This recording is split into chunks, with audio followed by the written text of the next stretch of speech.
Hi, writers. It's great to see everyone today. Today, I thought that we can start our writers' workshop a little differently than we normally do. So, today we're going to start our writers' workshop with singing a song that I'm sure all of you know. So, we're going to sing the Itsy Bitsy Spider, and as we are singing it, we're going to act out the song and do all of the movements that go along with it. Are you ready? All right, here we go. The itsy bitsy spider went up the water spout.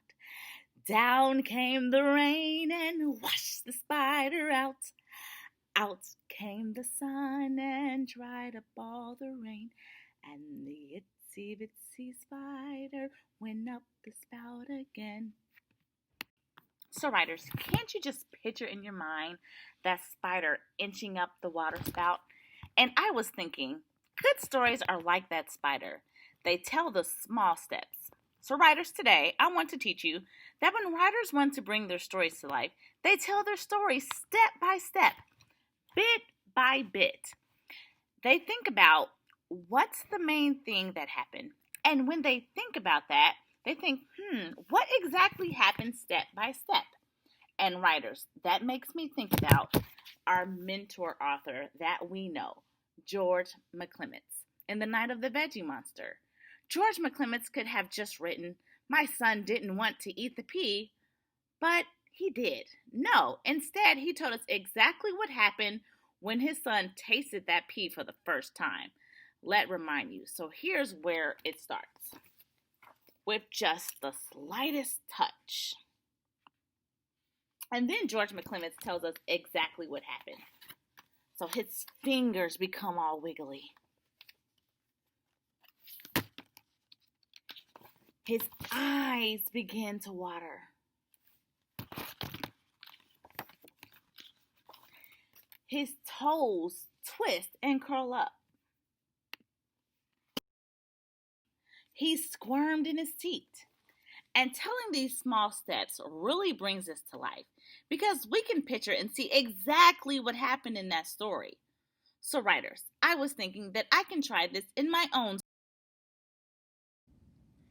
So, writers, I started working on a story about going on the swings with my brother. And let me just tell you how my story goes. So, one day, I was swinging with my brother. I was swinging so high that I fell off the swing.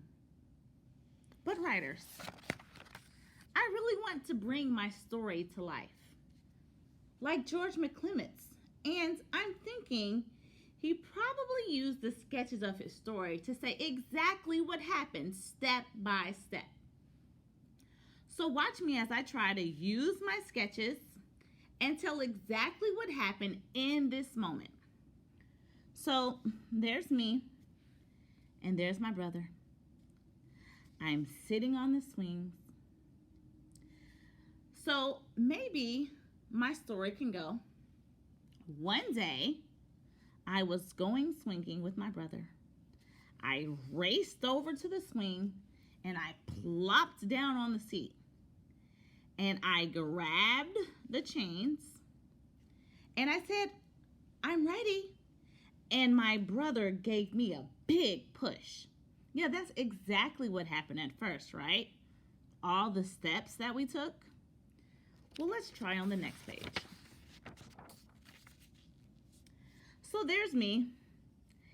There's my legs. Oh, I was pumping my legs.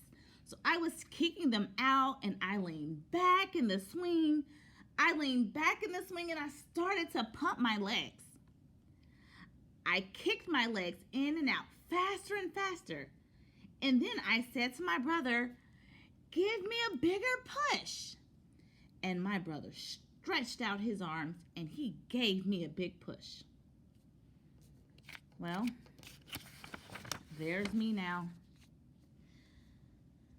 Landed on the floor. All of a sudden, the chain started shaking and the swing was going side to side.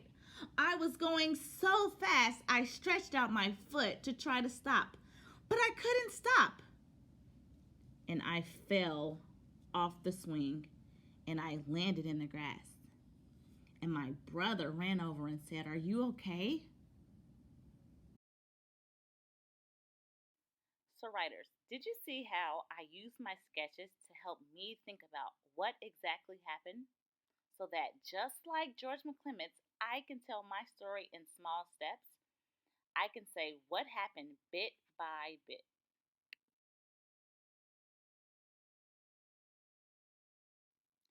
So, writers, as you're working today on your stories, another thing we might want to think about to bring our stories to life is trying to tell our stories in small steps, saying exactly what happened bit by bit.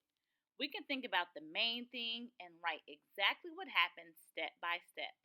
Are you guys ready to get started? Off you go.